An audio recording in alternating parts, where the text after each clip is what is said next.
Assalamualaikum, balik lagi sama aku tentunya di channel Bidan dan Bi. Oke, di video kali ini kita akan membahas tentang bisa nggak sih kalau ibu yang mengadopsi anak itu menyusui langsung atau memberikan ASI-nya kepada anak yang diadopsinya itu. Nah, bisa nggak sih? Sebelum kita bahas, kayak biasa buat yang baru mampir di channel ini atau yang belum subscribe dulu dong. Ayo klik untuk dukungan kalian pada channel YouTube Bidan dan Bi ini. Makasih banyak ya. Dan jangan lupa juga untuk diklik tombol loncengnya.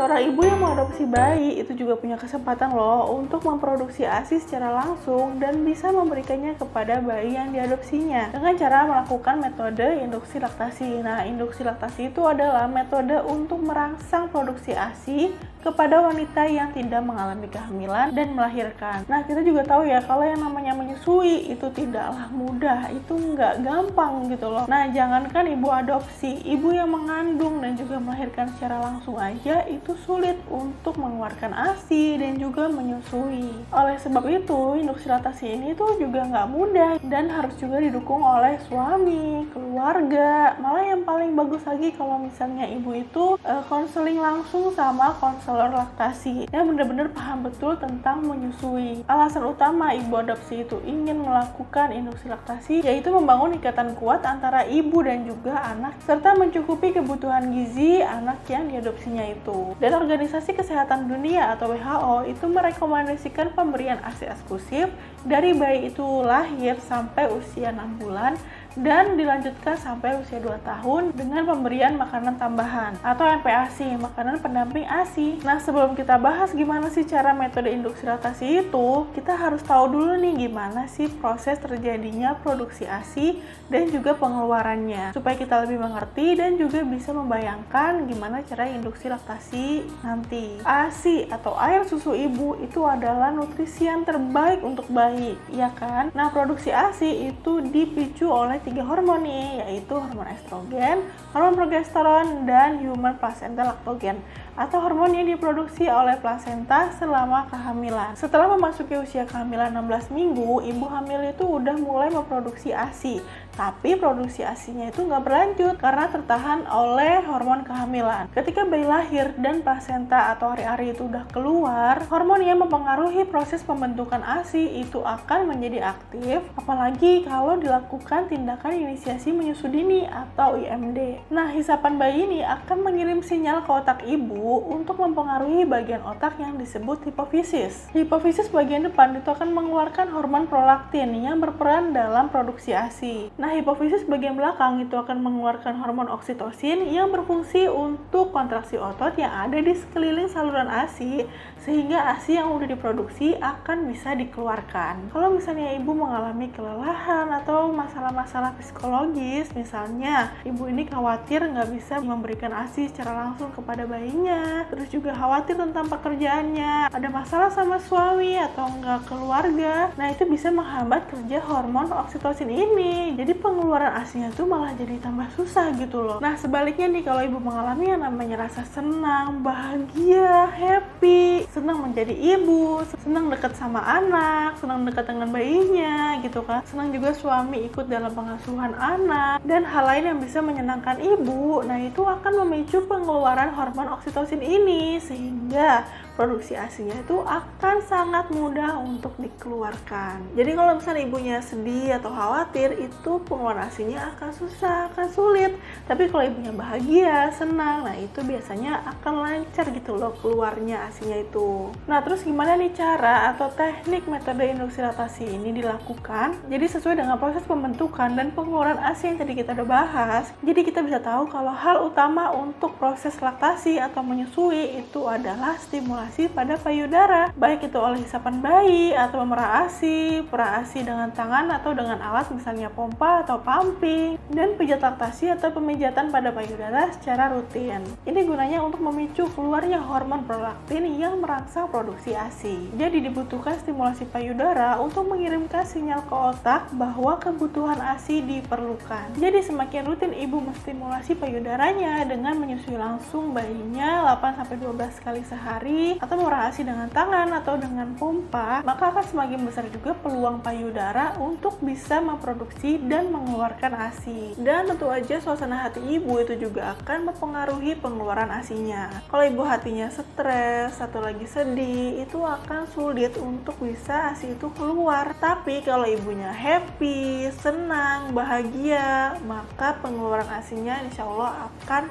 lancar gitu loh keluarnya. Stimulasi atau rangsangan payudara itu yang lebih bagus, lebih baik itu adalah menyusui langsung bayinya atau DBF atau direct breastfeeding. Nah, ibu bisa lihat posisi dan cara perlekatan yang baik saat menyusui langsung bayinya di video aku yang ini ya. Jadi isapan bayi merupakan hal yang terbaik ya untuk stimulasi payudara dalam memproduksi dan mengeluarkan ASI. Waktu yang dibutuhkan untuk ASI mulai diproduksi itu antara wanita yang satu dengan wanita yang lain itu bervariasi ya, jadi beda-beda waktunya. Dan tidak ada perbedaan antara ASI yang dihasilkan melalui induksi laktasi dengan ASI yang dihasilkan 10 hari setelah melahirkan. Jadi prosedur yang digunakan untuk metode induksi laktasi ini adalah stimulasi payudara, baik itu hisapan bayi ataupun memerah ASI. Tapi yang paling bagus banget itu adalah hisapan bayi, jadi menyusui secara langsung atau DBF atau direct breastfeeding. Nah, kalau misalnya ibu konsultasi dengan konselor laktasi atau konseling laktasi, itu ibu bisa cari ya di dekat rumah ibu, kayak di klinik atau di rumah sakit, ada nggak sih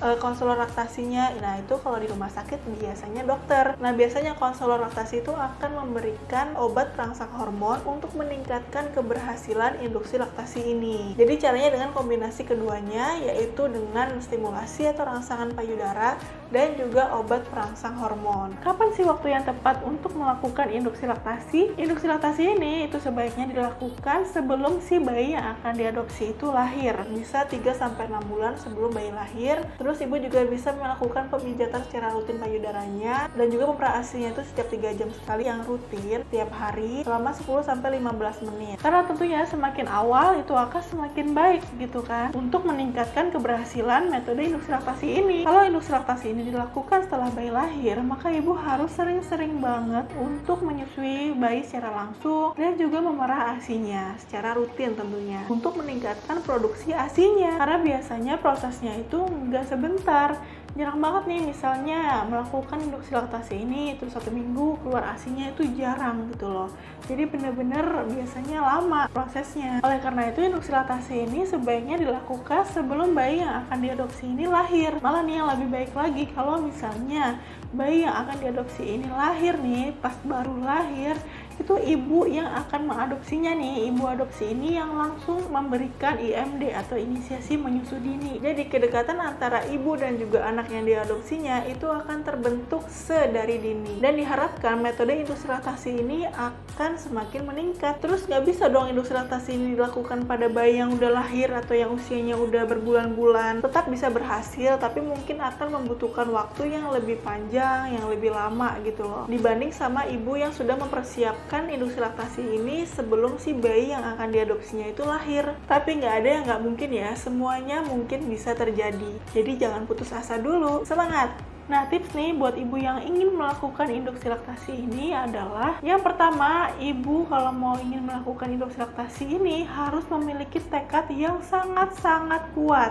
Kalau misalnya ibu memiliki tekad yang kuat, maka ibu akan mensugesti diri ibu dengan hal-hal yang positif, memiliki kepercayaan diri, keyakinan bahwa ibu bisa menyusui secara langsung kepada bayinya, bahwa ibu bisa memproduksi ASI, memberikan ASI kepada anak yang diadopsinya, sehingga itu akan memberikan sinyal ke otak bahwa kebutuhan ASI itu diperlukan. Dan juga tentunya ibu harus rileks, harus tenang, harus sabar pastinya ya, karena prosesnya itu nggak sebentar, membutuhkan waktu yang lumayan lama gitu kan.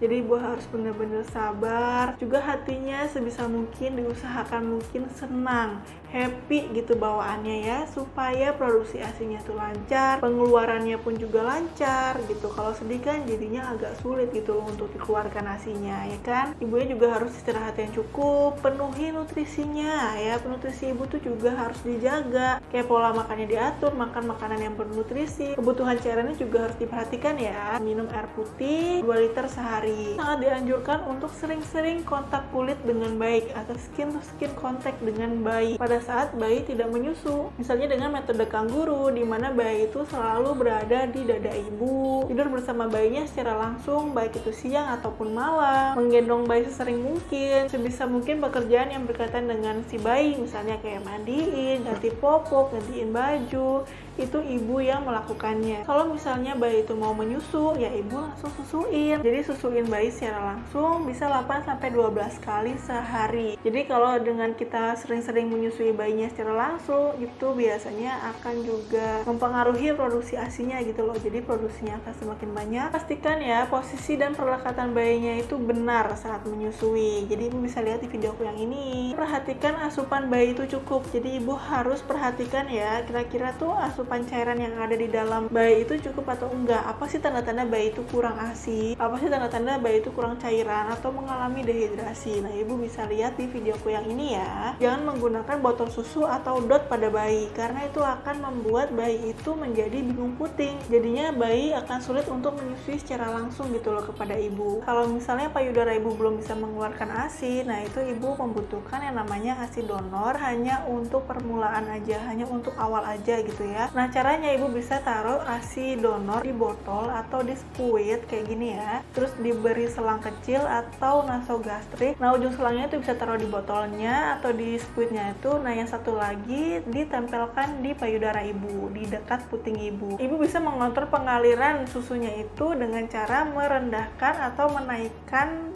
squid atau botol susunya saat bayi menyusu pada payudara ibu. Kalau misalnya bayinya tuh nggak mau menyusu, itu ibu harus tetap menstimulasi atau merangsang payudaranya, bisa dengan memerah ASI secara rutin, pemijatan payudara secara rutin, dan juga tetap harus sering distimulasi bayinya untuk bisa menyusui langsung ke payudara ibu. Nah, penggunaan obat perangsang hormon itu juga mungkin dibutuhkan untuk bisa meningkatkan keberhasilan dari induksi laktasi ini. Ibu bisa berkonsultasi dengan konselor laktasi. Ibu bisa cari ya konselor laktasi yang dekat dengan daerah ibu, bisa di klinik atau di rumah sakit, supaya lebih meningkatkan keberhasilan dari induksi laktasi ini, dan juga tentunya lebih diarahkan dan juga dipantau gitu loh sama konselor laktasinya. Dan yang paling penting adalah tumbuh kembang si bayi, si anak ini. Jadi kalau misalnya induksi laktasi ini tidak berhasil, ibu jangan kecewa, jangan patah hati, karena walaupun tidak bisa memberikan ASI, ibu tetap menjadi ibu yang luar biasa, yang bisa memberikan kasih sayangnya secara penuh kepada anaknya, baik itu anak yang dilahirkannya maupun anak yang diadopsi.